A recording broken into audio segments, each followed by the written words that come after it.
Toda kukugamuchirai ku recollection yedu, our day of prayer. Chinhu chakanaka, itsika yakanaka kuti vaimbi varambe vachifunga nezvemunamato. Sezvamuchaona apa nezvimwe zvatichadzidza, muimbi ane basa riri very critical and very central mukufamba kwechinamato in the parish, and also pamusoro peparish kuupenyu hwako iwewe as an individual. Muchaona kuti dzimwe nguva kunamata kunogona kuramba kugonjenga kana kuva kunamata kwakareruka nenyaya yekuti vanhu vanenge vasina ruzivo. Munhu anonamata aine knowledge, munamato wake kazhinji kacho munamato uri very powerful, nekuti unenge uchiziva zvauri kutaura kunani, kuna Mwari. So nhasi toda kuti tinamate, asi kunamata kwedu toda kuti kutungamirirwe nekuziva. So we shall share some knowledge, chinangwa chiri chekuti knowledge iyoyo igotibatsira kuti tinamate. Saka our theme for the day is pray in sacred song. Pray in sacred song.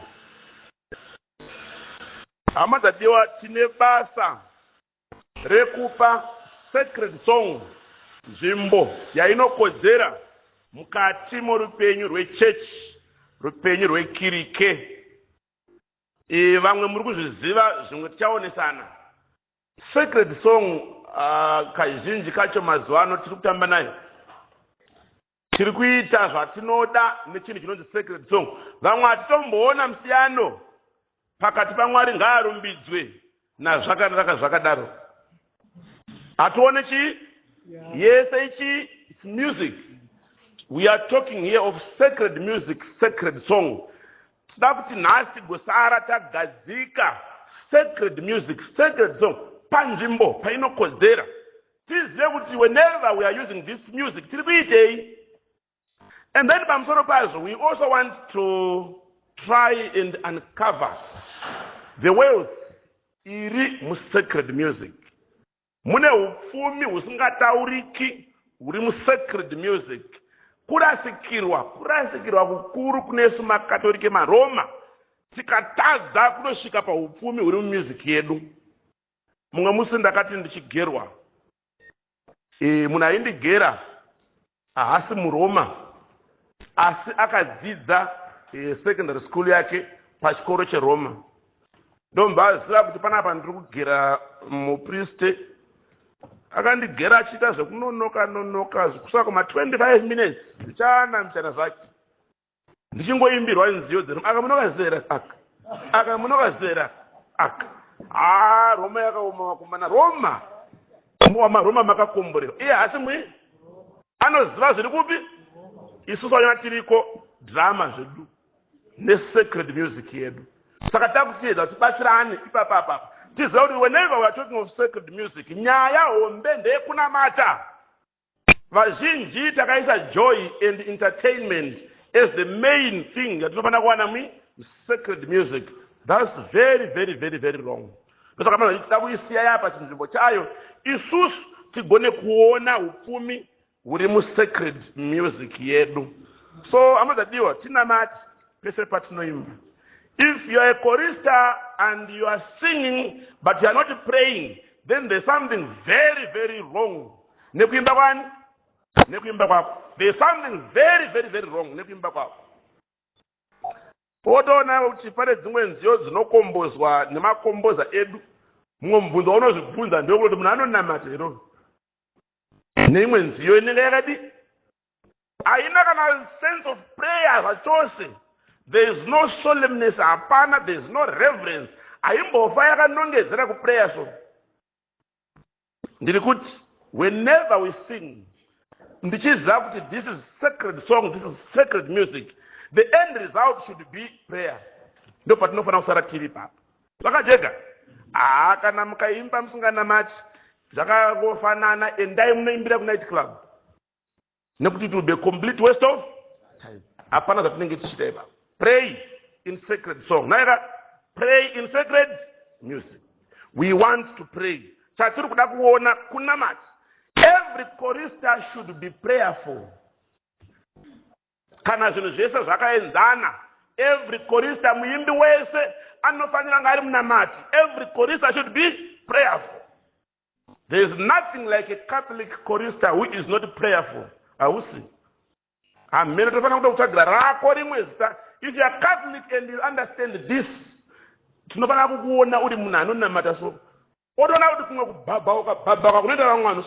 it's because it's sacred music. The skill is there, but the spirit is completely absent. A skill really do. How about the spirit of sacred music? Zero. Nothing is there. Saka amazadiwa tinamati pese patinoimba nziyo sande asi nziyo chedezi inziyo chi sande nziyo chene nziyo dzinofanira kukomborera ndidzo dzidzi. Saka komborerwa pese paunoimba. Wasara uine pfungwa yeusande nekuti uri kuimba nziyo chi nziyo sande. Tridezi tanzwisisa zviri kurehwa netimu yedu. Mune shuwa topfurira. All right. Pray. Sacred song. Pray.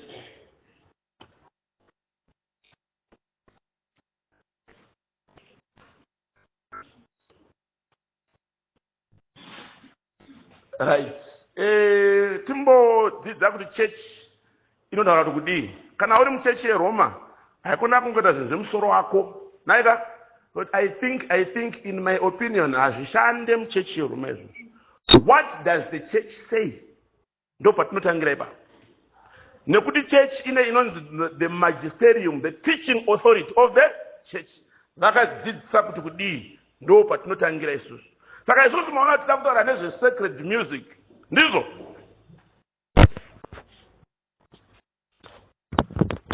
Saka tinofana kutanga tanzwisisa kuti iyo church yacho iri kumboti kudiko pamusoro pe-sacred music, right? Zvinhu zvachina zvakanyorwa nechingezi but tichatsanangura neshona. Plus ndinoziva hangu kuti vaimbi vazhinji vanhu vakadzidza vanyanyonetseka nechirungu sirei. Saka tichati kuverenga nechirungu chedu tichitsanangura neshona ndizvozvo. Right, sacred music. Musicam sacram. Taurai izvo rechipiri randareva rakanzi kudii? Musicam sacram. Sacred music. Ndizvozvo. There is a document. Is musicam sacram. Rakanyorerwa kuti titsanangurirwe isusu kuti chii chinonzi sacred music. It's not only musicam, it's musicam sacram. Rakajeka. Right. Sacred music, musical sacram. That which being created for the celebration of divine worship. Sacred music inotogadzirwa nesu vanhu. Ndisi tinogadzira. Zvakajeka. Sacred music inogadzirwa. Sacred music nesu vanhu. And there are two senses about tibate kugadzirwa kwe-sacred music. Vanotanga kugadzira sacred music ndo vatati isusu makomboza. Ndandira kwese kwamuchaenda kune nziyo dzinoimbwa ikoko, whatever country go, kunenge kuna inenge yakagadzirwa nevanhu ivavo. But pakanyanya kukosha pasi pavavo isusu tichaimba. Make sure you are also creating the spirit yemusic yekuti tigone kuita inonzi divine worship. Divine worship. Kunamata kwatinoita tichirumbidza Mwari kunotsigirwa zvakanyanya nechinhu chinonzi sacred music. Take away sacred music from any liturgical celebration. Unenge waitei wauraya chinamati. Ndozvawaita izvozvo. So this music is created. Vanhu vagone kurumbidza Mwari, vanhu vagone kunamatani, kunamata Mwari. Sacred music, musicam sacram. Tikutaura nziyo chene, nziyo sande, dzimbo sande. Tataura panapa. Dai nhasi panopera zuva rineri munhu wese abude muno achiziva kuti kana ndangoshama muromo ndichishaura rwiyo urwu ndakufanira kudzikama ndizive zvandiri kuita. It is endowed with a certain holy sincerity of form. Nai, kugadzirwa kwacho kwemusic haingogadzirwe chigadzire gadzire, inofanira kugadzirwa nenzira yekuti mugadzirirwo yakaitwa the form yacho vanhu vanonamata. Ndozvanamburia paya ndikati imwe nziyo kana yakombozwa you ask kuti munhu anonamata here. Dzimwe dzenguva munhu akomboza futi nziyo yakanaka, but maimbirwo manje hayakuitwa nevanoimba, wakuchibvunza kuti ava vanhu vanoita seya vanonamata here vanhu. Imwe song munoziva inini zvinonditambura mwoyo, unoenda kumusic course, muridzi anenge akatigadzira song achikudzidzisai inoimbwa so, igoimbwa so, igoimbwa so, ugonamata uri muklasi. Kana yakuzoimbwa nemi manje muchechi haichanamatisi. Vamwe vachicreata sense of worship, vamwe we are busy destroying that sense of worship. Zvakajeka tizive chinangwa seiko tichiita kana tichiimba sacred music. It's for divine worship. Haina chimwe chinangwa tikaimba zvisina munamato dai manga magara marega, nekuti mumwe musi muchaburana naMwari. You are abusing sacred music. You are abusing the holiness, the sanctity yakaiswa musong iyi nemhaka yekuti hauna this sense of holiness. Saka muzadiwa this is sacred music. So zvimwe munozvinoverenga mega nai nyorai mazita aya munotsvaga muchinoverenga hatingazvipedze zvese nekuti zvakati wandei. Saka zvatiri kuonapo imusic inogadzirwa tigone kurumbidza Mwari, tinamate Mwari, naika divine worship. Ngaive music iyoyo ine this a holy sincerity of form, ngaigadzirwe nenzira igoitwa nenzira yekuti vanhu vanonamata nesacred music. What are some of the features, characteristics of Catholic sacred music? Catholic, underline if pakanzi kuti Catholic, Catholic sacred music. Vamwe vari Catholic ndati Catholic. Naika Catholic sacred music. Zvakajeka. Hamazadiwa mazuva ano kune vaimbi vakawanda vari kuimba nziyo dzakasiyana siyana. Dzimwe dzacho dzinonakidza munzeve, ndizvo. Dzimwe nemagitari, dzimwe nechii, dzimwe dzinonakidza chaizvo munzeve umu. Mukasvika pakunakirwa nemagitari muchikangano apa. Pakanzi Catholic sacred music. Uchenjere sezvadamburea kurasikirwa neupfumi huri munziyo dzedu, masikati machena. Nai, masikati machena chaiwo. Unongoona vanhu pamastatus pavo hameno zvinenge zvichingopostwa. Hapana kana one day raanomboposta Mwari ngaarumbidzwe. Hapana panombopostwa hwayana. Hapana panombopostwa mambotinzirewo chiti. Hameno zvimwe zvinhu zvinenge zvichikukandwa ipapapo. This is Catholic sacred music. Nai, some of the features ndeyekuti kuti holiness. Tiri kudaura zvemusic tsvene ine chinangwa chekusiya vanhu vari vatsvene. Zvakajeka. The first feature, or one of the features, is sacred music. Catholic sacred, it's holiness. Utsvene. Music tsvene, music tsvene. Ikagara iri mauri, you will see it to be very easy for you also to strive for holiness. Nekuti music tsvene music tsvene haingoimbwa nemunhu wese ishi. Haisi yekungoti ndangofunga kuti ndizvivaraidze ndongoimba. It's holy. Music tsvene ine chinangwa chekuti iwewe pachezvako usari uri mutsvene. Ndaona kumberi kuti akuzotarisa kuti saka makoristas anhasi vanozviziva here kuti imusic tsvene inofanira kubata kuti vave vai ona manyongore akazara pakati pevaimbi. They don't care at all about holiness. They simply don't care. Holiness means nothing to them. What matters to them is the technicalities of music. Vachigumira kupi? This is holy music. Naika, ngaikubatsire iwewe usare uri holy.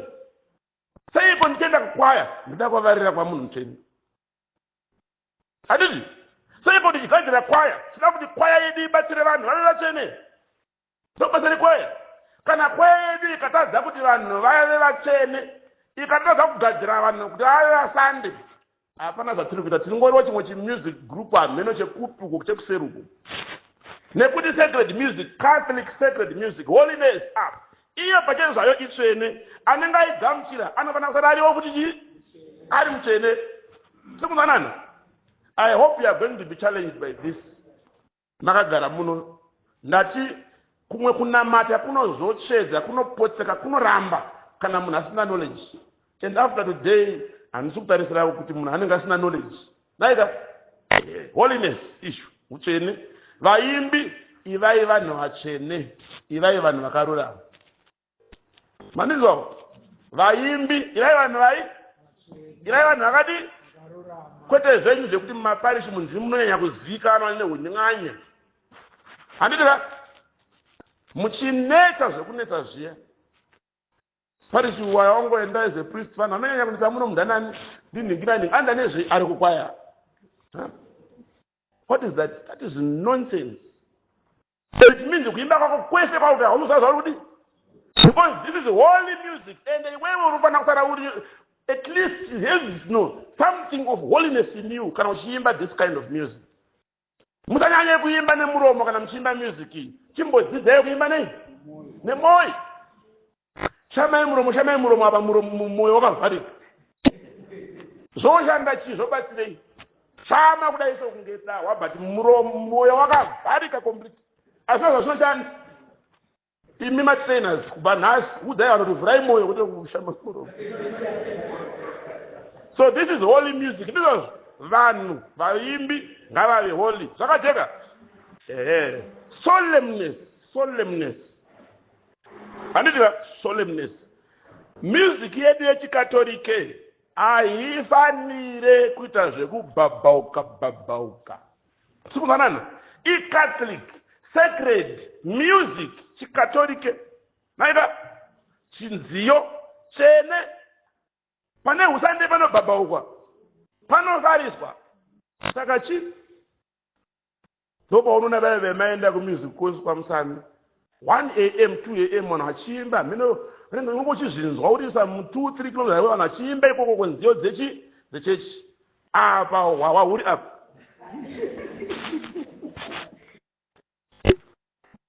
Solemnness. Kuita kushamisira sacred music mubhawa. That is rubbish. Utter rubbish. You are abusing sacred music.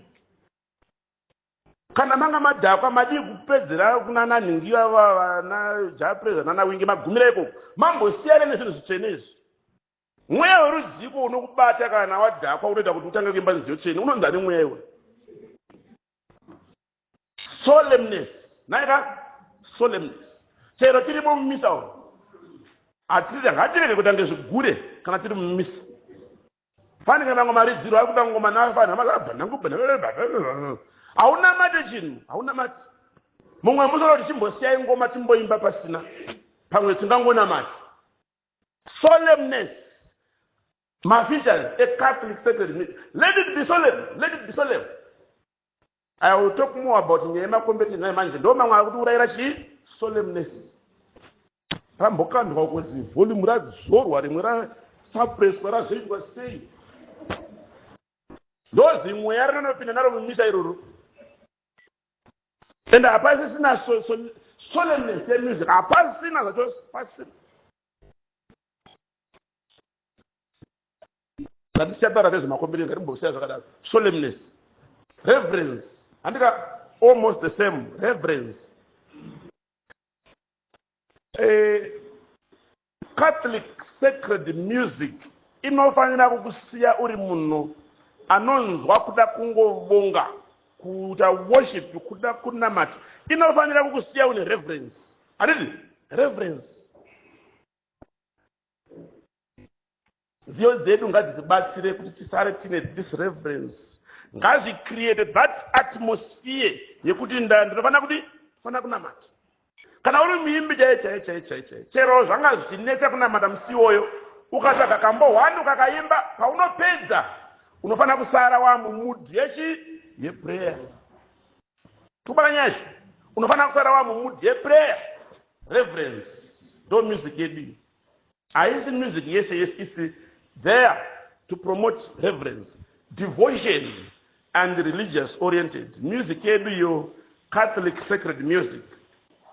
Devotion kutala nyeye kuzvipira. Music yechikatolika amadadiwa ikakupinda kuzvipira kwako kuna Mwari nezvinhu zvaMwari hakunetsi.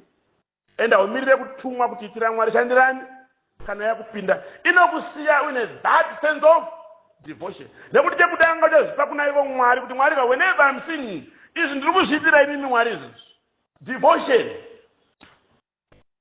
Anditi muzvada kune devotion yemoyo Sunday, Mai Maria, Anna Sunday, whatever.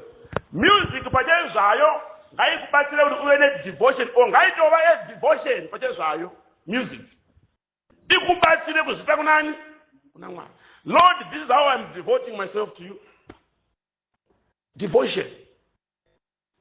Ukaimba otadza kuzvipa kuna Mwari, osaka usina devotion, atizive kuti wanga uchimbe ende wanga uchimbire.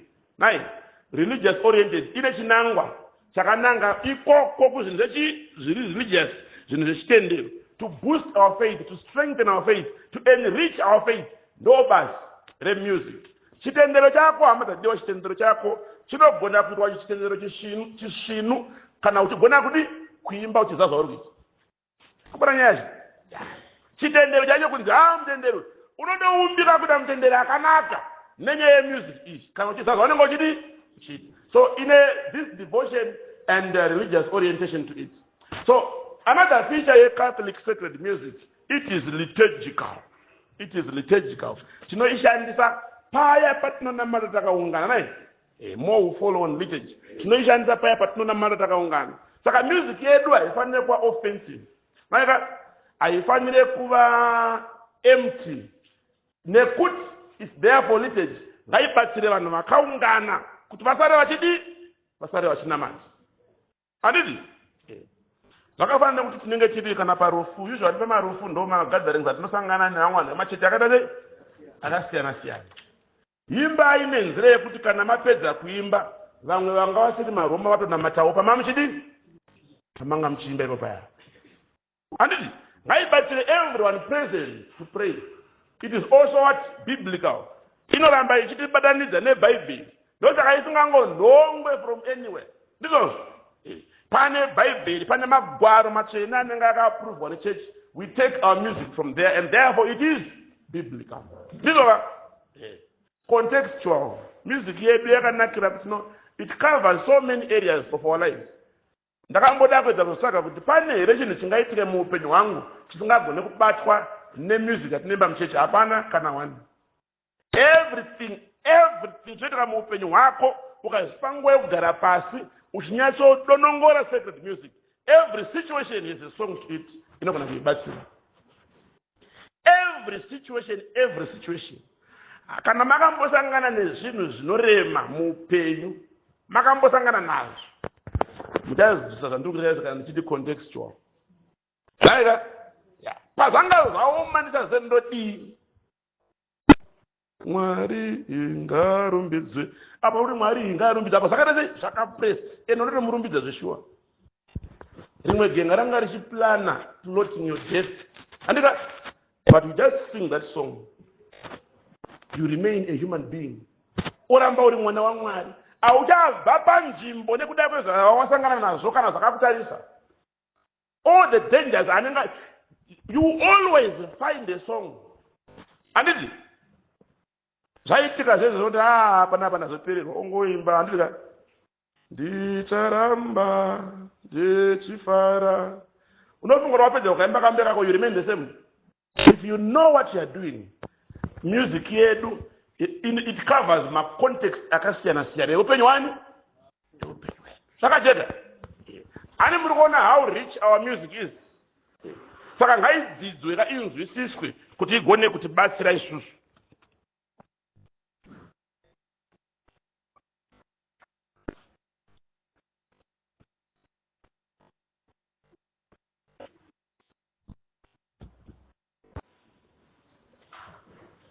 Right, kuti tingoona kuti nyaya dzatiri kutaura hadzisi kubva mumusoro yedu. Handika ndati tine inonzi the teaching authority of the church. Handiti? Kunyanya ana papa ivava. What does Pope Pius X say? anotaura mamwe ma3 features sacred music. Andika inofanira kunge ine sanctity. Tataura nyaya holiness is the same thing. Handiti? This is now the Pope speaking. Goodness of form. Ngaironge zvakanaka music. Zvinonamatisa Mwari. Handiti? Goodness of form. Ngaive ne universality. Sacred music inofanira kubatsira munhu wese kuti aite sei anamati. Hapana painofanira kunzi hai kaimbwa apa hapazoita. Inofanira kungopinda pese nekuti it's sacred. Handika? Sacredness haina chainosiya nai. Inogona kuenda everywhere. So if this music is sacred, ngaiende inosvikawo kwese kwese iko. So you may consult this document on the trial solicitudini or among the consents. Right. The document designates sacred music as a treasure of inestimable, incalculable, or immeasurable value. Sacred music.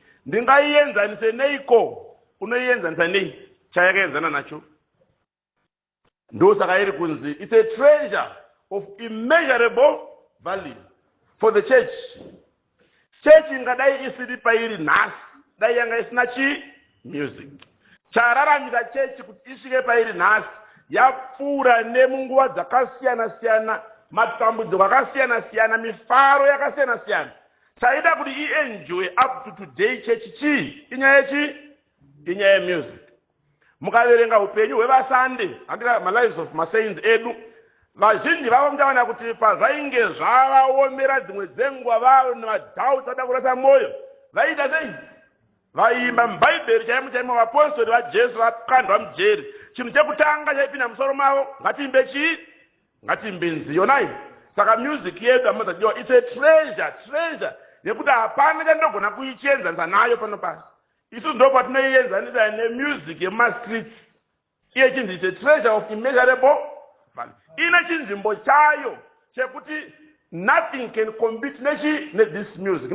So its purpose, purpose to give glory to God. Mwari ngaapiwe mbiri music. And at the same time, ngaivepo to sanctify the faithful. Ngaivepo kusandisa vatenderi vana vaMwari. Music yedu patinoimba, patinoigadzira, patinoiita, pese patinokuita music. Dai Mwari vapiwa mbiri music yani? Music yedu. And dai yachisiya isusu tave vanhu vakasandiswa, vanhu vachene, nai, ngaitisandise music yedu. That's the purpose of sacred music. Right. For this our music to radiate sanctity, it must not be ordinary. Yeah. But sacred music is not ordinary music.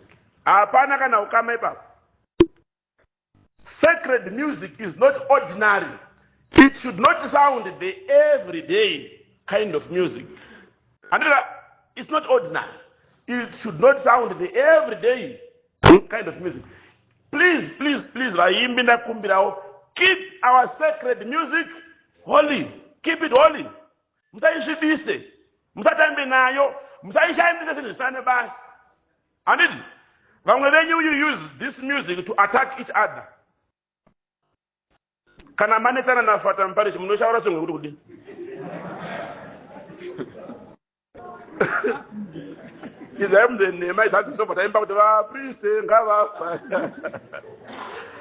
Don't please abuse this music. Keep it holy. Use it only for holy reasons. Keep it holy, keep it holy. Pasina holiness, pasina chinangwa chekunamata. Nyererayo kamuvhari muromo yenyu mumbosiya music yedu yakada. Ndizvo. Chero chinogadzirwa paya music iyi. And isusu tinenge tambojaira kuimba kuti amai nababa musandisheme kana ndafa.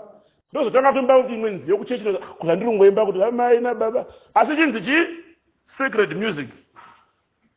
It's not ordinary. Kunotora zvimachuni zviri ordinary zvemastreets moya nazvo muchizvisa pai sacred music. It's not ordinary, it's wrong. Azvifaniri kudaro. ruva rangu ndiwe wega. Ndozoranda kuzvimba futi kuchechi musong iri kunzi sacred chii. It's wrong. It's wrong. Hazviri izvo zviri wrong. It's not ordinary. Keep it holy. Keep it holy. Akona kungonotora zinona mnasawe zinona mna ozona ndiri kuimba kuti kamwe kambo kuchechi kari kunzi sacred music asi uchingoza kuti pana ndiri kunongoimba chii zinona. It's not ordinary. It's not ordinary. Keep it holy. Haikona kuchipisa sacred music. Tiri kunzwanani? Musachipise sacred music. Tichiita zvisiri izvo, tichigadzira nemweya wemumastreets. Handika kana kuiimba nemweya wemumastreets, kana kuiuza iyoyo kuti ndipromote my own interests as I attack vamwe vanhu, as I denounce vamwe vanhu.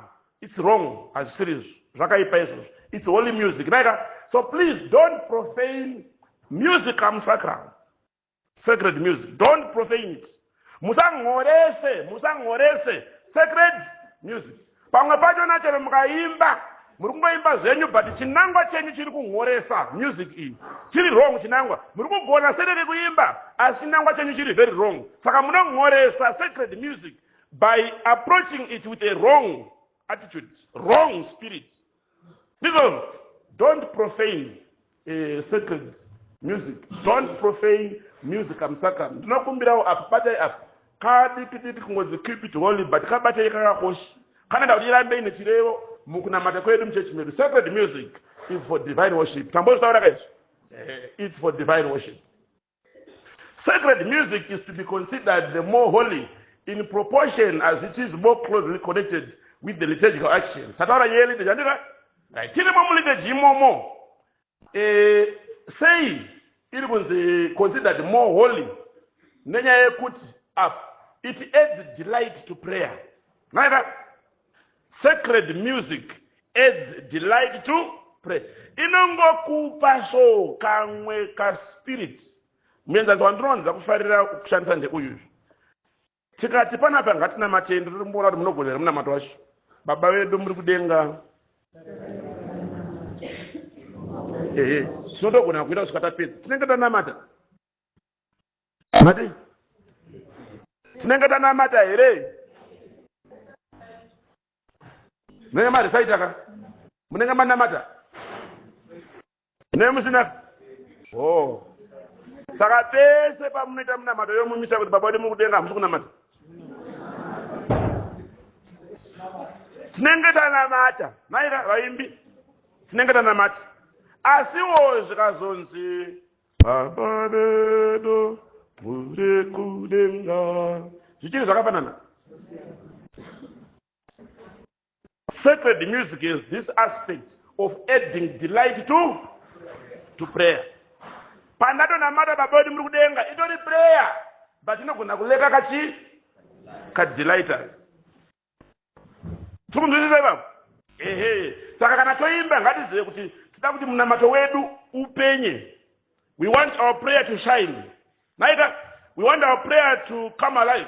Not to we want to add this delight to prayer. Kwete kufarisa mufaro mazuro kwazo mu music. Kwete kufarisa zvakasiyana ndira. This delight is added to prayer. Tikaita sacred music yedu zvakadi zvakanaka. The other good thing about sacred music, it fosters unity of minds. Ndinonza kufara nekuparishi kwandiri so. Musi weSondo especially. Kana vanhu voimba unonzwa kuti right tiri hama chaidzo kuti dzekufungidzira. Kana vaimba so. Unozvinzwa izvozvo. Kuti right panapa tamunhu one. Kwete vanhu one. Tamunhu chi? Yeah. It fosters unity of. Unonyatsonzwa kuti we are a family. We are a family. Ibasa mamwe trouble mamwe noise ameda kuparishi kwenyuka inyaya yekuti hamuyimbe zvakanaka. Ndosaka pasina unit of minds. Ishi. Aiwanike kana vanhu vasingagone kuimba zvakanaka iyo ishi. Hazvishande izvozvo. Makamboona the pride ine mamwe makwaya so ndinofara futi naye kwaya kwedu andika inongonzwa kungofara kuti tiri kwaya so. Why you try to inculcate malari this spirit yekuti this is sacred ende kana vakuzozviita unoona kuti ndikusara ndine munhu wani ende havazokunetsa futi. Chero munhu anenge azoda kufarisa nongombe hiwe anobva adzoka pai panzvimbo nenyaya yekuti anoimba sacred music. Tikubata nyaya. Saka sacred music inotibvisa pasi apo yonotisiya if in a parish tapa same level of worship and prayer and understanding. Tikubata nyaya. Kana vanhu vari mukwaya handiti atiremba zvake muribata nyaya. Kana tiri mukwaya tinoita chinhu chimwe chete. What are we doing?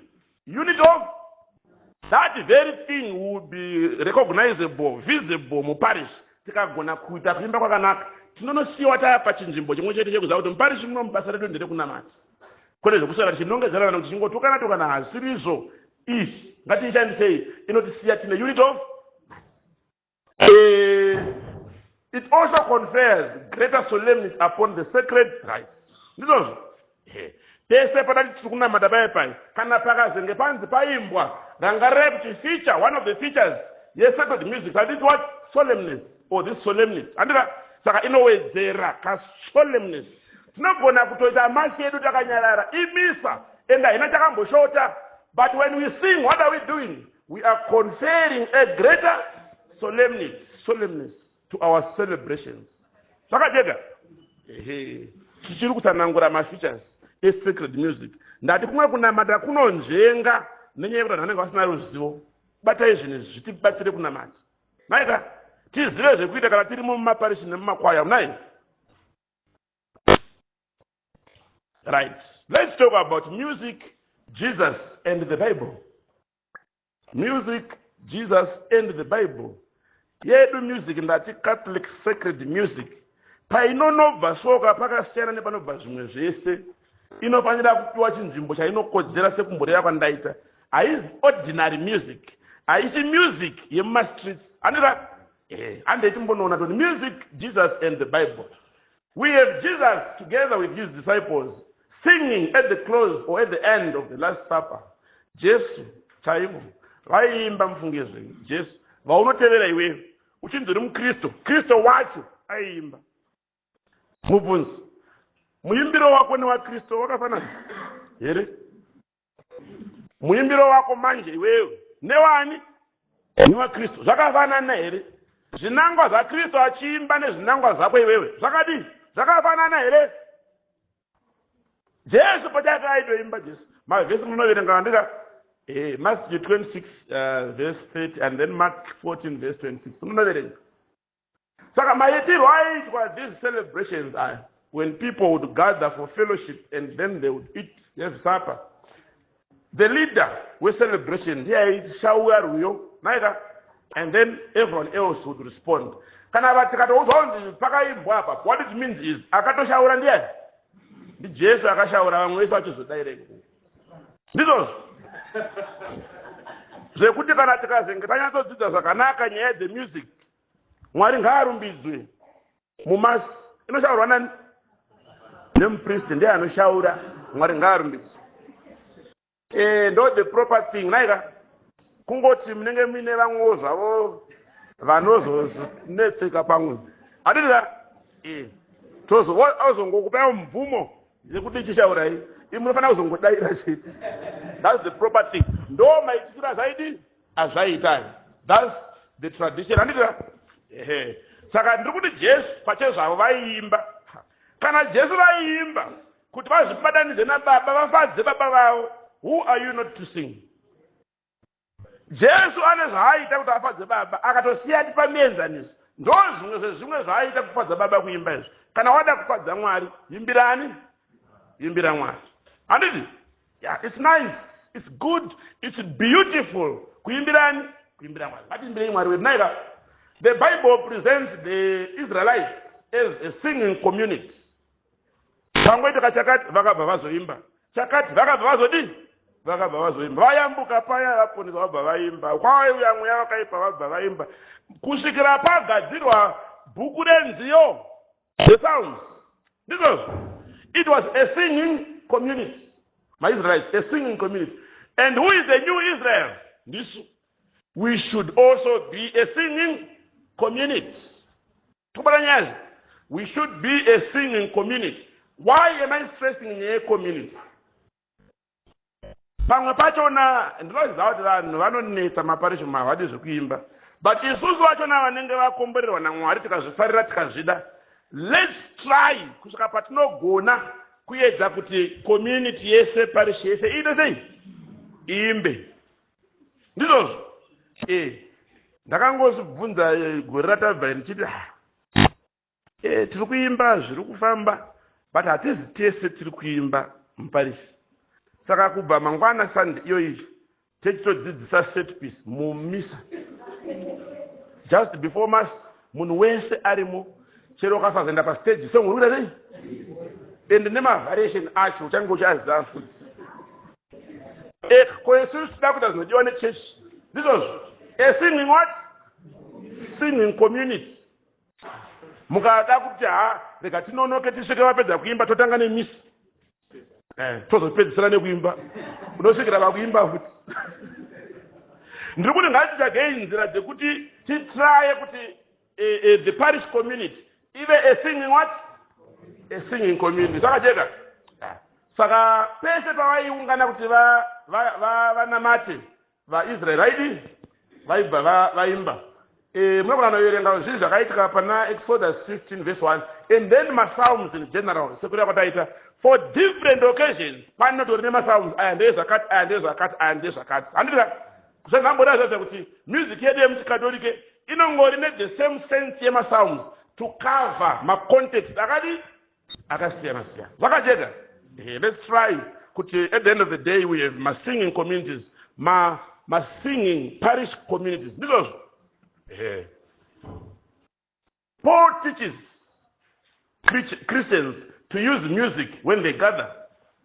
Hamuzadiwa kana muri maRoma mangosangana, kungava kuseksheni kupi what, pamangosangana muri maRoma muchita taunganira zvinhu zvechiRoma, don't start anything musati maita sei, musati maimba.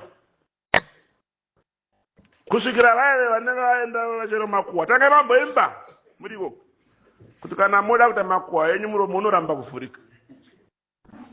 Pamasangana semaroma, the first thing itai sei imbai, kokai mweya waMwari first. Zvakajeka. Vanhu kokai mweya waMwari. Ndo zvaidzidziswa nani naPauro. Ephesians 5:19, Colossians 3:16, and tinoverenga tione. And then in a beautiful instance where we see the importance of music in the Bible, 1 Samuel chapter 16 verse 23. David would always play the harp, and whenever the evil spirit was on Saul, aitanga kuridza chimanzi achiridza the harp. What would happen? Saul would be refreshed and the spirit would leave him. Music yedu mtadherere ine rimwe power really serious. Manizwa, our sacred music ndati ine rimwe power really serious. It's powerful music. It is this exorcism effect. Panoita vanhu zvekumanifesta agarwa nemweya kuti totanga taimba, ndo matangira acho, hatimbotanga nezvimwe zvinhu, tanga tangoimba uyai mweya musande. Kana atozosvika uye wanga usiri right, undoziva kuti panapa ndichadiwa pano. Ndizvo unofamba nekutama. Ndo zvaida David, aingoita mumhanzi kuti mweya utsvina utize kubva muna Saul. Ndo saka ndati inini vaimbi vanofanira kunge vari vanhu vatsvene. Zvino kana vari vanhu vatsvene, mavari hatifaniri kuwana this evil spirit muvaimbi, nekuti vanoimba sacred music, vakatakura sacred music. David understood this. Aishandisa music as a sacred tool to do away with whatever was evil. Ndizvozvo. Mumba menyu garai muchiimba, munogara makaita exercise mumba menyu. Ndizvozvo. Munhu gara uchiimbira mhuri yako igare yakaexercise kudhara, isarambe ichingoshingurudzwa nechimwe yatomanga. Music has this effect of exercising. This is powerful music, spiritually powerful, spiritually effective iyi music mukaidzeerera yayenyu ngatitidzidze nhasi kana toita zvinhu izvi tiite tichiziva kuti tiri kuite naika. So hama dzadiyaona zviri kuzoti tatichi Jesus music in the Bible wandika. The Bible demonstrates clearly that God wants people to sing for him. Mwari anoda kuimbirwa mufunge zvinhu makamuzviziva. Mwari anoda kuimbirwa. Saka Mwari manje paakaona kuti ndoda kuimbirwa akabva agadzira vanhu akavapa zvinoita kuti vagone kudii kuimba kwacho. Tobata nyaya izvi anoda kuimbirwa akabva agadzira munhu anogona kudii kuimba. Kuimba kwako iwewe ngakunyanye kuwandira kuimbira Mwari kwete kuimbira zvimwe zvinhu zvisina nebasa rese. Iye nhasi chaipo tanga tichiuya pane song yatanzwa yanga ichirira mumota yanga iri pa next pedu parobot yanga iri song yejiti jiti. Saka ndakagara nawo 1 2 1 wachona ndovatanga kutotedzera ngoma yejiti achiridza imomo ndobva abvunzwa nemumwe wacho nanga aripo zvakanzi ko ngoma yekuchechi unogona here zvikanzi handigone asi ejiti aita sei agona. Imbai asi kuimba kwenyu muimbire Mwari kwete kuimba zvinhu zvisina chii zvinhu zvisina nebasa. Zvakajeka izvozvo vamwe venyu pane kumwe kwamunozivikanwa nemuimbiro wenyu kumwe kwamunozivikanwa chaizvo kwete muchana kuti akavamirira ngavauyi haungambobude kana asati asvika nei makamirirwa imi. Mwari vakati vanoda kuimbirwa ndobva vagadzira munhu ane the aptitude to sing. Let's sing for God. Ngatiimbire yani? Ngatiimbire. Mwari anoda kuimbirwa. Tisamushaise zvapima zvaakatisikira izvi akatisika kuti dii timuimbire. Saka ngatiimbei Mwari ngaimbirwe nesu handiti. Ini ndomba ndazoda kunyotaka kunovhaira akarambidzwe kuvhaira naMwari hakuna problem. Ndoda kungokuudzai pachena nekuparisa kuza autozandataa kuti paroziza ini neMwari anondiita zvakanaka ini anomboda kunyepera unozvitsvaga kuti nai Mwari chandanyanya kumbogonerai kuti murambe muchingondirangarira nepandisina kumbokumbira kurangarirwa chiko. Imwe anzi achina nongokunongedzera kuti that effort that commitment to music pamunondiimbira paya ndinenge chitofara chaizvo. Imbirai Mwari muchandiudza muchanditsvaga rimwe gore muchandiudza kuti zvamakataura musi yauya kuti kuimbira Mwari kune pundutsi takazozviona mukati meupenyu rwedu. Imbirai Mwari. Handimboda kukunyepera ini ndoitirwa zvakanaka naMwari. Kana paine munhu anodiwa naMwari pasi pano ndini kwamuri handichatozva kuti zvakamira sei. Ini ndodiwa chaizvo handiti. Saka imbirai Mwari wenyu anokuitirai zvinogara zvakadaro handimboda kukunyeperai. Unowana rimwe simba soka rekuti haugone kuritsanangura tabva nepapi. Munozva ndikudaura izvi rimwe simba rekuti unochaya kuti riri kubva nechepapi haubazive. Imbirai Mwari anoda kuimbirwa mani Mwari uyu anoda kuimbirwawo muimbirei. Iya kana wamuimbira afadzwa newe unomwana ramba akangokutata so nyepa hakuna zvakadaro achaona zvekuita newe muimbirei anokuitirai zvakanaka maika right. Tombofamba funyatiza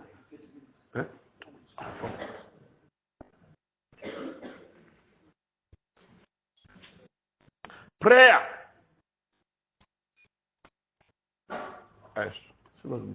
Prayer and music. Prayer and music. I know that both are do prayer and music, but now to go again. Because female would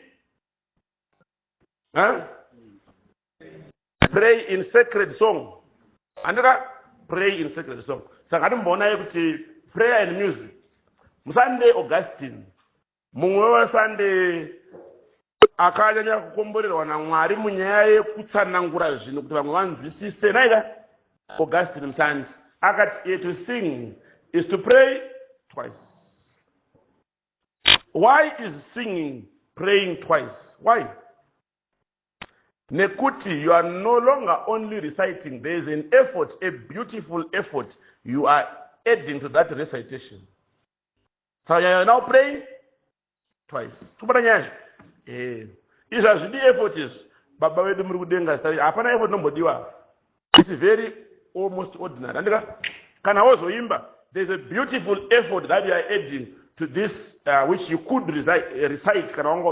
So to sing is to pray twice. Kana uri muimbi so kana uri muimbi, especially kana uri wega zvako so. Unogona kutongoenda kuchurch kupfugamira uri one. Kana wereva kumba kwako, kana kumboendawo uno to be nature imomo uri one. You can just spend the whole day singing without uttering any words. Kungoimba chete the whole day. The whole day. Wakanyatsoronga kuti ndikufambira zvakati nziyo dzako wakanyora pasi wakadzinyora uchizva ndikudzimbire hapana kana hwanoda kumboti Mwari ndazofunga sing. That is very powerful. Very powerful. Try it. Chimbozita wega. And see what sacred music will do to you. And you understand now when great men like Augustine say to sing is to pray twice. Vakajeka. Kuimba, kunamata. Kakapetwa. Kangani? Wamunamata wakapetwa. Ndizozo. Wamunamata wakapetwa. Kudauti wamunamata wakakomba, wamunamata une simba. Rakadarika kungotaura kwangocha gona kuita. Music is very powerful. Andika. Apazadiwa. Sacred music is prayer. Naika ngazongobatwa zvakadaro izvo. Kuimba. Music. But it's as simple as it is. Sacred music is prayer. Sacred music is prayer. I would be happy kuzoona mumwe musi vanhu muchienda kukwaya. Muri kuenda kupi mongoti tiri kuenda kunonamata. Munyara. Mazvisa nyaya izvi? Nguva yekwaya kukwana, nguva yemunamato yakudini? Yakukwana. Because sacred music is prayer. Uyai kumunamato vanhu, uyai kumunamato. Tichireva kuti uyai kupi? Uyai kukwaya. Sacred music is prayer. Ndozvairi izvozvo. Moimba namatai muchiimba. Ndizvozvo. Musaseparate those two. Hazvigoni kupatsanurwa dai. Andika? You can't separate prayer from sacred music. So the primary purpose says that worship God and give honor kunani? Mwari nganamatwe, Mwari ngakudzwe ndekuimba kwako iwewe. Anditi? Mwari nganamatwe, Mwari ngakudzwe. Music amsacram, zvatinozviziva? Sacred music. Ndo zvimwe zvinhu zvokuti kana mabvo pano makuenda musangodzokera muchingoona kuti sacred music. Munotaurawo musicum sacram. Ungoti zvawabva nazvo ndozvakudzokera nazvo. Ndizvozvo. Musicum sacram is a very powerful tool to communicate with the heavens. This music is beautiful. It's wonderful. And it's amazing. Inokubatsira kukurukura nematenga zvo. Mazvinzisa? Sacred music inokubatsira to communicate with the heavens. Wakambofila here kuti I belong to heaven. Kana matenga anogona kundivhurikira so. Akambovhurikira Jesu. Kwendindadi handiri mwana waMwari saJesu. Ziva zvauri kuita kana uchiimba anovhurika matenga iwa. Sacred music inokubatsira to communicate with the heavens. Mukaramba muchiimba musina the spirit of prayer, you will communicate to your friends pano pasi. Mowirirana munyaya dzenyu dzisina nani? naMwari. Moungana pachiungano chenyu chisina nani? And you will never communicate with heaven if the spirit is wrong, if the motive is wrong. Whenever we do sacred music, you can communicate with the heavens. Zvakanaka. And anozaruka matenga ane music. Anozaruka matenga iwa. Imbai muchiziva zvamuri kuita. Zarurai matenga ne music. Yeah. You can actually go on not to feel a deep connection with your God. Kuti Mwari ndo baba vangu. Mwari ndo baba vani. Kunzwa kuti varipo Mwari panapo. Ende Mwari vari munani? Vari muma. Uchiimba unomunzwa Mwari ari mumu. I've seen so many instances. Yekuti inenge yanyatsorongwa zvakanaka music. Yoimbwa zvakanaka music. Nongona nakuedza chi swords. Inokusvitsa ipapo sacred music, where you feel this deep connection naivo Mwari. Kana isati yambokuchemedza shamwari, uchiri kure, uchiri kachana. Kana isati yambokuda kuti ubvunze the meaning of your existence, nai Mwari makandisikire ndiri kumbotsvaga iko pano pasi. Kana isati yakusvika ipapo music iyi, tanga kuitora seriously today. Naika iyi music iyi, it's sacred. Ndati ngatiipe chinzvimbo chani sai, ndikati tida kuti tione the treasure iri mumusic iyi. That's what we are doing here. Kana tonamata ndikutaridza kuti minamato yedu ichava very effective nekuti now we have knowledge. Zvakajeka. You communicate with the heavens and you connect in a very special way with your God. You do that in this music. Andika amadzadiwa. Inini hangu ndakazvimirira. Zvinondinetsa kuti ndifunge kuti munhu is a staunch and a mature and a good Catholic iye asingazive sacred music. Zvinondinetsa kana ndakarasika zviri right. Handizvi zvinondinetsa kuti ndizvinzwisise izvozvo. Kuti mumwe munhu anoti hanzi ndiri mukatolika chayazere usina sacred music. Amen. Handizvinzwisise. But isusu ngatishandisei mukana watakapiwa unaika. Timuimbire Mwari uyu tichiziva zvatiri kuita. Matenga anyemwerere akatitarisa. Then tisare tine this connection very close, deep and special naivo Mwari patezvino. Right. Sacred music, when properly done, can result in very powerful and life-changing sermons. Ndiri kuti kudii, sacred music ikaitwa zvakanaka imharidzo. Tikumanana? Yeah. Sacred music ikaitwa zvakanaka imharidzo. Whenever you sing, whenever you do sacred music, what are you doing? You are preaching. You are giving a sermon. And it is. Tikuparidza ipo paitinenge tichiparidza nayo music. Imo muna matiri mwa basha yemwe munhu akatendeukira parufu muno. Kwete kuti zvakashata, tikutaura kuti this music is very powerful and is a sermon. Ndozva tikutaura izvo. Handiti imharidzo iyi music kana yaitwa zvakanaka. Masermons achonaka powerful and life changing. Vamwe takatomboda kurasika ndikazorangarira kuti kune nziyo inonzi, and that was life changing. Isu vapriste patinoona varwere zvikuru vechikuru ava nagogo ana sekuru, hatingosvikoimba isu otanga mabvunza, nai gogo dai sekuru, rwiyo rwamunonyanya kufarira nderupi? Murubata nyaya nekuti pane kamwe kanogona kunge kakamboita life change. Ovaimbira ikako vanobva vadzokera paye pakakosherei, ndopavakasangana naMwari pa, ndopavakaona ruoko rwaMwari. If this music is properly done, very powerful, life changing sermons. Imharidzo iyi. Ndoda kuti patiri kuti imharidzo, ziva kuti pauri kuimba, wauri kutanga kuparidzira ndiwe ndo kutanga wacho. Zvakajeka. Kazhinji toda kuimbira vamwe ka. Ndichiparidza nemusic iyi ngaitanga yaparidza kwandiri. And then in the process tozoziva kuti kune vamwe varada kuparidzirwa va benefit from the good music that we are doing. Zvakajeka. So music yedu ngaitwe zvakanaka madzadiwa, iparidzire vamwe, ngaitendeudze vanhu. Ndizvo ngaitendeudze vanhu. Vanhu ngavashuwire Mwari, vashuwire zviito zvakanaka muupenyu hwavo nekuti vasangana this music. Sacred music can easily create a spiritual atmosphere. Ona izvinoitika kamadzadiwa vaimbi, bata izvinoitika. Isusu tiri vanhu vari kurarama munyika ino, ndizvozvo. Munyika muno zvinhu zviri very close, zviri so immediate kwatiri, hazvisi zvinhu zviri spiritual, zvinhu zviri physical. Tikubata nyaya yacho nako. Saka the atmosphere yakatikomberedza kazhinji kachona it's not spiritual. Physical. How do you create a spiritual atmosphere in this world that is mostly physical? Sacred music.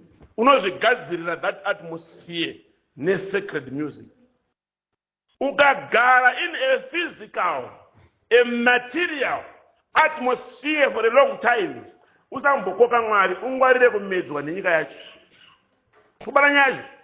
So you need to keep creating around yourself that environment, that atmosphere that is spiritual. No basa sacred music. You know, the God is a spiritual atmosphere. And one of the most powerful ways to invite God in your life and in your environment, music. Music. But you are not inviting him. But you are not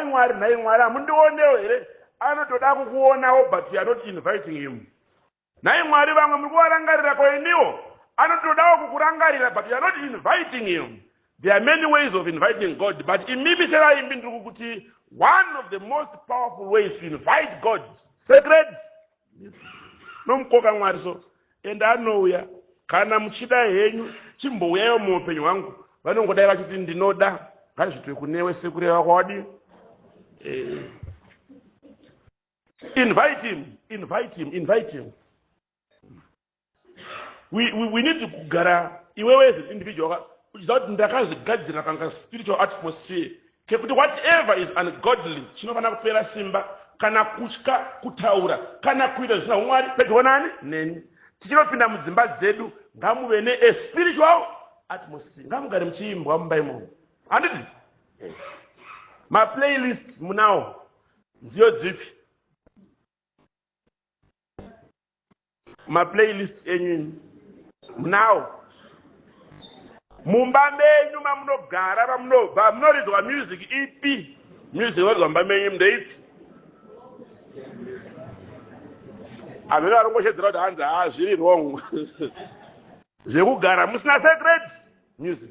Nekuti tiri kuti isusu ndo inogadzira a spiritual atmosphere. You will find kuti mune dzimwe dzimba dzedu it's very difficult to create this ambience where you feel the presence of God. Nemhaka yei amuimbwe kamba menyu, amuimbwe. Saka how do you create that environment yekuti unonzwa kuti mumba medu muna Mwari? Kumwe kunetsana over little things kwamenda mumba menyu. It's very simple. The problem is this: you are not using sacred music to create a spiritual environment, atmosphere, ambience mumba menyu. Kubasa kwangu vanondishungurudza vakandimaka vakadii. Unomboimba here sacred music? Kubasa kwani? Kubasa kwako wakamboimba? Unenge ngorizivi uchingoshaudzwa wakangopusa baibai. Kutange munhu asingaimbi, kutange munhu asingagone kuimba. Vakuita zvavakuita zvese izvozvo, ita sei? Imba, sing, imba. Create that spiritual environment, kubasa chaiko kubasa ne-sacred music. Mudzimota dzamunofamba nadzo dzine spiritual atmosphere iri mukati mu. Air condition. Ndo yamunodaka mumota. Spiritual conditioning iri mwere. Ngamuimbwe mumota umu. Isiridzayi music yekuchechi mumota imomo. Naika? It's very important that we take note of this. Kuti tinogadzira a spiritual atmosphere tichishandisa sacred music. Amadzadiwa. Apa ndakutokumbirisayo manje nemweya waMwari chaiwo ndo wandakutozoshandisa. Never kill the prayer in sacred. Never. And ufa wakawirana naMwari futi. Up. Amuve makawirira mafuti naMwari. Up. Never kill the prayer in sacred music. As it was. Zvekungobvoronga pauda kuimbwa so chikonzeresa vanhu vanga vada kuimbira Mwari muparishi muno. You are the problem. Unosangana nacho ndinokuti one day is one day. And uchasangana nehasha dzaMwari. What did you do? Mhosva yako ndeyei?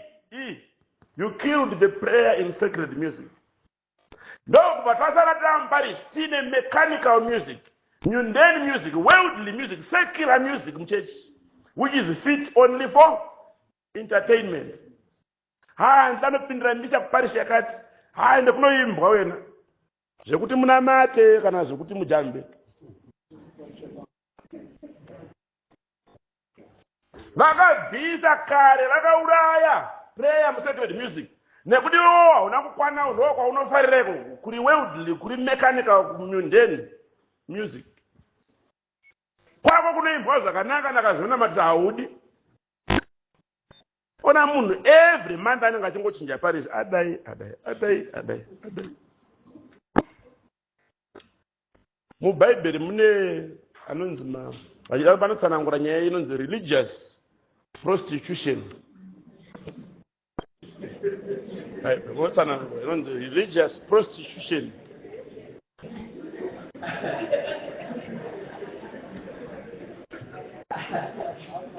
ndochipfurira ndogumira ipapo hanzi nevamwe pfurirai zvimwe zvinhu zvatiri kuona nevamwe vanhu vasina the right spirit of sacred music nofunga tatonewa inonzi parish prostitution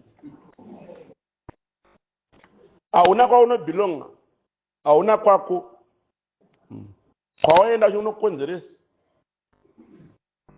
a woman of no abode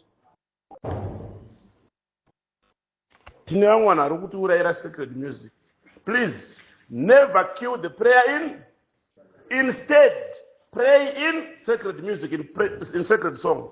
Zvakajeka iri zimwe yare entertainment ribvisai harize kuchechiro ende nhasi kwanga kuchinakidza indombozvifarira zvimutauro zvimamanga kuchechi kunokomborera sikunganani kuchechi kunodini nhasi kwanga kuchikomborera taane munhu ari kuziva zvaari kutaura mani taane muroma kwete munhingiriri nevamweyo cheta nemuroma kuchechi hakunakidzi kune vanhu vanogadzira music yekunakidza vanhu vatoriko handizvi anode kuziva kuti music yako ndeyekufadza ndeyekunakidza vanhu kwete kusacred music so chinangwa kana takunakidza zozobatsire obva wafarisa kana munhu afarisa anorasa unhu handizvi saka kuchechi hatisiye vanhu vafarisa isu tinoda kuti vanhu vasare vakomborerwa chechi kwete kufarisa kwanga kuchinakidza kwanga kuchinakidza manakidzwa neiko nhai mainei nekuti manga mauraya spirit of prayer. You killed prayer in sacred song. Saka amadzadiwa. Sacred music is what? Prayer. Zvakajeka. Sacred music is prayer. Tizvibata zvakadaro. Allow God to touch your spirit and your whole being in sacred music. Maika tenderai Mwari vabate mweya wenyu vagobata zvese zvauri so. Right? Whenever you do sacred music, isusu amadzadiwa tiri spiritual beings Mwari vakafemera mweya wavo matiri saka tiri yes net this physical part very good but we are not wholly physical beings, we are also spiritual nekuti mune mweya waMwari uri munani mweya waMwari iyoyo uri mauri unofanira kugara uchicommunicate nemuridzi wawo anonzi ani nekuti hauzi wako mweya iwoyo ndewani ndewaMwari mweya wako newaMwari unocommunicate sei the best way is sacred.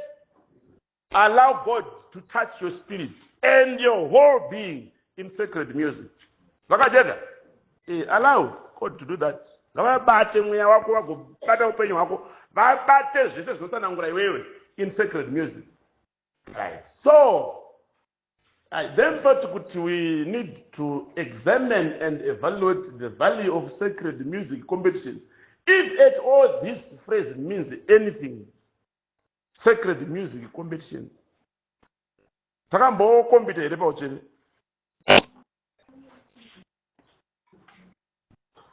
Madini. Hamsati. Mso wani machi mkwendo. What tukwenda ku music competition. Kwete ku sacred music.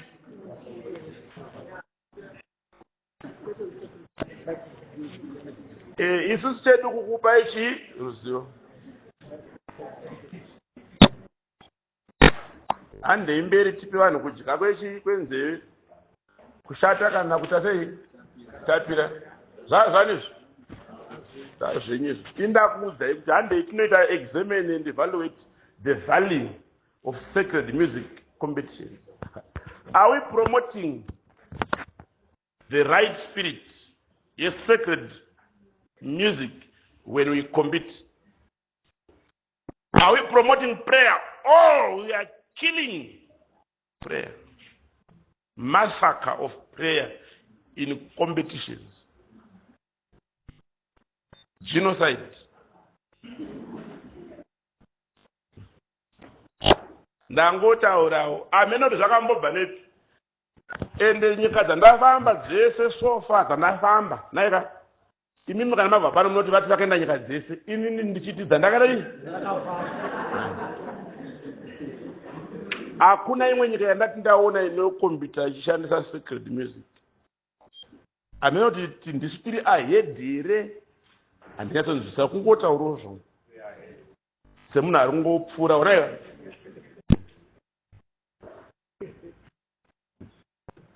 The moment you tell me that we are competing, don't talk about prayer. We don't compete pamunamato. Tukunzanani? Munamato unokombitwa here. Zvakafanana kuti munhu iwe pfugama. Handidoni. Majaji akagara panapa.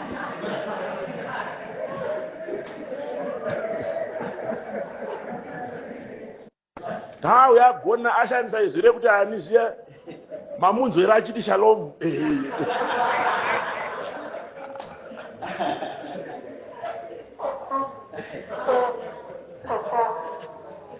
Paati Mwari baba baipenda ngakanyatsoumba muromo.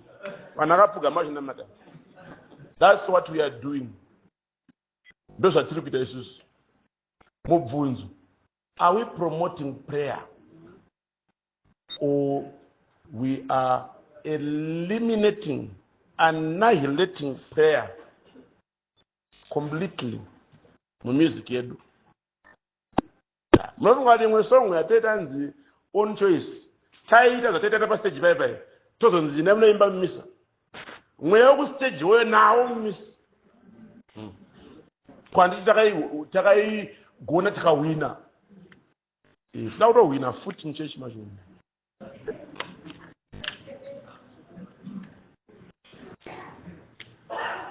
Kungotaurawo ne. Inini chandinotya kunotongwa naMwari kuti ndakambokupa mukana wokutaura. Wakanyararirei? Ndozvitya izvozvo. Saka ndiri kutaura.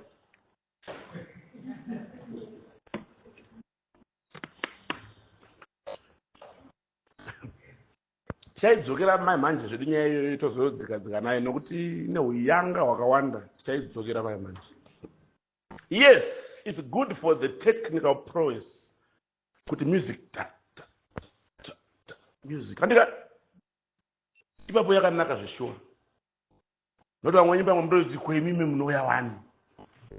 Andika zveshwa kuya ndinouya vavarira ndinenge ndinayo ndoda kuti vanhu vagone kuimba. Tadzokera kuParis. Vabvunze rora zvakaya nebasa zvekuti vana mbani isu sanditungunoimba zvakanaka chete. Zvapera zvekuti namba zvine basa rechino. Ndakatodze vasadza nokuti andata namba 42 zvine basa rechino.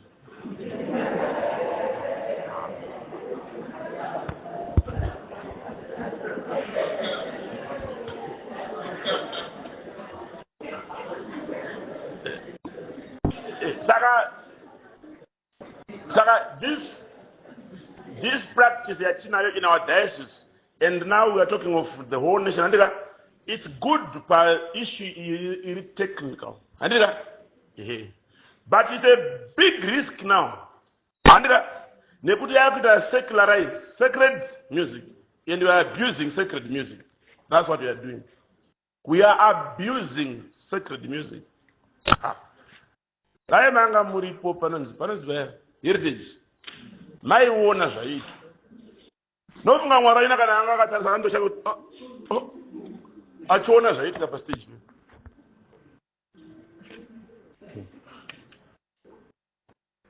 Achingorohwa nesurprise Mwari. It's high time we examine and evaluate the value of this. This one watch. We need to properly define what we are doing. Right? Yes. Why are we doing this? What is the motive behind the reason? What do we want to achieve? Are we going to achieve it using this method?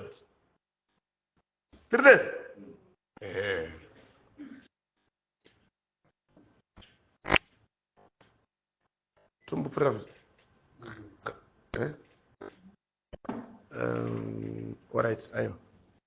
Ngatichimbomirira panapa ndira timbononamata tayazonamata. So I'm sure tesita funga yekuti we are praying whenever we do sacred music. Taibata yonai. Inini usually vanhu budai panze vaende kuti inini handida kuti bude manje. Ndangoti gare mumuno takanyarara. Mumuno. Andira wega pa mukangobuda panze ndotoziva kuti makutanga kuita zvimwe zvinhu. Pamugere ipapo kungotogara zi imbonamatira chinhu one nhasi. Mwari ndibatsirei pandichaimba music yenyu ndinamati. Church, namatira izvozvo. You are allowed, of course, to reflect on many other things. It's okay, there's no problem. But for now, this spirit of prayer, whenever we do sacred music. Vakajeka. Vakudze baba, no mwana komana na muya msande.